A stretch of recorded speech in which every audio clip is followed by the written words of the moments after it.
Hello everyone, selamat datang di kelas Bahasa Inggris Study with Me bersamaku, Brili. Di kelas ini kita akan belajar Bahasa Inggris mulai dari dasar bareng-bareng. So, let's get started. So, today we gonna learn about simple present.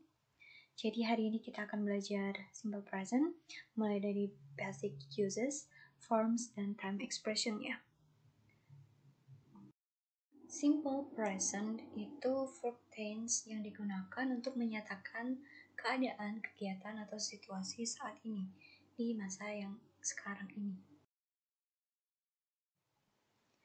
Kita mulai dari basic usage-nya, atau kapan sih simple present bisa digunakan? Yang pertama, simple present dapat digunakan untuk menyatakan habitual action, yakni rutinitas atau kebiasaan. Contoh, I always come to class on time. Aku selalu datang ke kelas tepat waktu. The girl walks her dog every day. Gadis itu jalan-jalan dengan anjingnya setiap hari. Yang kedua, simple present dapat digunakan untuk menyatakan fact or general truths. Jadi, simple present dapat digunakan untuk menyatakan fakta. Contoh, Venus is the only planet to spin clockwise. Venus adalah satu-satunya planet yang berputar searah jarum jam. Contoh lain, the sun rises in the east. Matahari terbit di sebelah timur. Yang ketiga, simple present dapat digunakan untuk menyatakan state or opinion, yakni opini. Contoh, he loves Keisha. Dia mencintai Keisha. Contoh berikutnya, she is very good looking. Dia sangat cantik. Kita masuk ke bentuk dari simple present, atau gimana sih cara membuat kalimat dalam simple present itu. Yang pertama yang kita butuhkan adalah subjek, verb, as atau is, plus object, atau bisa ditambah dengan pelengkap yang lainnya juga. Dan kapan kita menggunakan verb as atau is itu tergantung dengan subjeknya nanti. Contoh, I read a book, he reads a book, she reads a book, we read a book, you read a book, they read a book.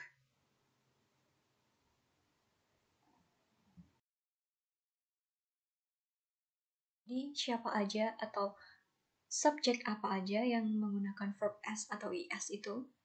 Jawabannya yaitu he, she, it. Kita langsung lihat di contohnya aja ya. Contoh yang pertama, he plays football every Sunday. Kata dasar dari plays itu adalah play. Karena subjeknya he di sini, maka ditambahin s di belakangnya, jadi plays. Contoh kedua, David goes to work every day. Verb dasar dari goes itu adalah go. Karena subjeknya David dan David itu adalah dia laki-laki atau he, maka verbnya ditambahin is di belakangnya, jadi goes. Contoh yang ketiga, she watches television every morning. Verb dasar dari watches itu adalah watch. Karena subjeknya she di sini, maka watch diganti dengan watches. Contoh keempat, it eats meat. Kata dasar atau verb dasar dari eats itu adalah eat. Karena subjeknya di sini eat, maka it dirubah menjadi eats. Jadi intinya, tambahkan s atau is ke kata kerja jika subjeknya adalah orang ketiga tunggal, yaitu he, she, it, my mother, David, Budi, dan lain-lain. Dan jangan menambahkan s jika subjeknya jamak. Subjek jamak itu ada we, you, they, students, dan lain-lain. Jadi kita nggak boleh bikin kalimat dengan contohnya begini. They works at hospital. Itu salah. Karena works itu hanya untuk subjek he, she, it. Kalau kita mau bikin kalimat dengan subjek they, maka kita harus bikinnya dengan they work at hospital, tanpa S di situ. Kenapa ada kata kerja yang ditambahkan S atau IS di subjek he, she, it? Itu karena yang pertama, kata kerja akan ditambahkan verb IS di belakangnya kalau kata kerja itu berakhiran dengan huruf X. Contohnya, my father fixes the door. Kata dasar atau verb dasar dari fixes itu adalah fix. Yang kedua, jika kata kerja itu berakhiran dengan CH atau CH. Contoh, the dog catches a ball. Verb dasar dari catches itu adalah catch. Yang ketiga, kata kerja yang ditambahi dengan ES itu yang berakhiran dengan SH atau SH. Contoh, she washes her clothes twice a week. Kata dasar dari washes itu adalah wash. Yang terakhir, kata kerja yang ditambahkan ES di belakangnya itu jika kata kerja tersebut berakhiran dengan huruf O. Contoh, he goes to school every morning. Kata dasar atau verb dasar dari goes itu adalah go. Karena belakangnya go itu huruf O, maka ditambahkan ES di kata kerja tersebut, jadi goes. Lalu, gimana sih caranya kita membuat kalimat negatif atau mengatakan tidak dalam simple present? Yang pertama yang kita perlukan itu ada subjek, do not, does not, verb, object, dan kata pelengkap lain kalau ada. Do not dan does not itu bisa dipersingkat. Do not menjadi don't dan does not menjadi doesn't. Contoh, I don't play games. He doesn't play games.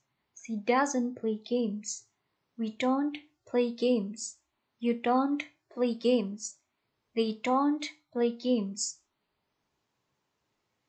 Bisa kita lihat di sini, hanya subjek he dan she yang menggunakan doesn't, dan I, we, you, they yang menggunakan do not atau don't.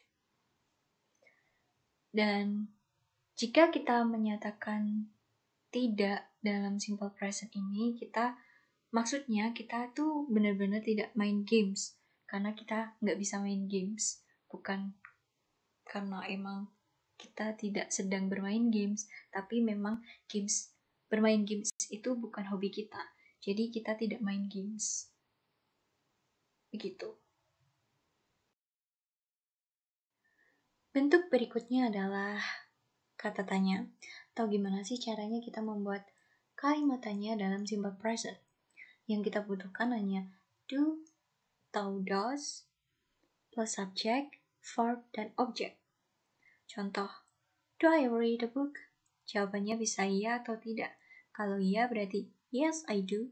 Kalau tidak berarti no I don't. Contoh kedua, does he read a book? Kalau jawabannya ya, berarti kita bisa jawab dengan yes he does. Kalau enggak, no he does not. Contoh ketiga, does she read a book? Keempat, do we read a book? Kelima, do you read a book? Keenam, do they read a book? Simple bukan? Jadi, yang kita perlukan hanya memindahkan do, does ke depan, dan setelah itu diikuti oleh subjek, verb, dan kata selanjutnya. Selain verb, simple present juga bisa menggunakan to be. Untuk membuat kalimat positif simple present dengan menggunakan to be, kita butuh subjek, to be, is, am, dan kata yang menyertai berikutnya. Contoh, I am a teacher. Aku adalah seorang guru. He is a student. Dia adalah seorang murid. She is here. Dia di sini. It is a butterfly. Ini adalah sebuah kupu-kupu. We are friends. Kita adalah teman. You are a lawyer. Kamu adalah seorang pengacara. They are students. Mereka adalah murid.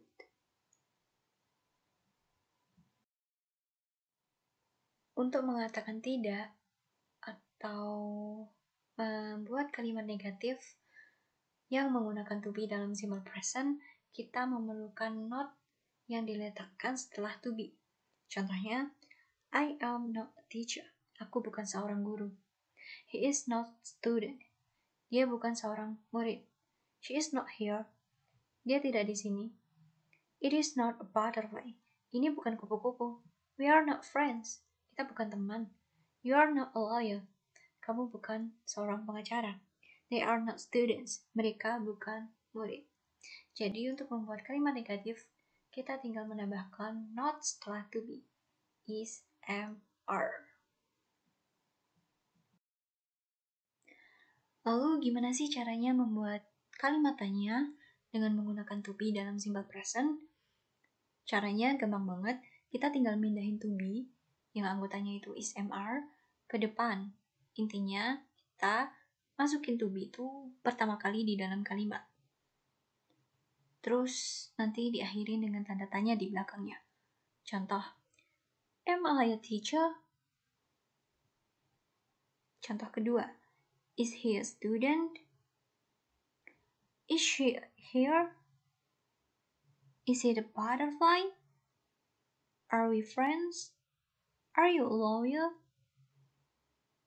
Are they students? Nah, gampang banget bukan?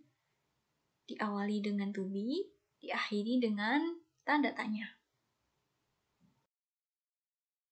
Selanjutnya kita akan bahas mengenai time expressions yang biasanya ada di dalam kalimat-kalimat simple present. Yang pertama ada adverb of frequency. Anggotanya ada always, frequently, often, ever, never, once, twice, usually, sometimes, seldom, rarely, 5 times. Ada juga adverb of time yang menandai waktu. Contohnya, every year, every month, every day, every summer, every week, dan masih banyak lagi contoh-contoh time expression dalam simple present. Sekian dulu kelas kita hari ini. Thank you for joining today's class. Aku berharap kelas ini bermanfaat buat teman-teman dan sampai jumpa di lain waktu. Dadah!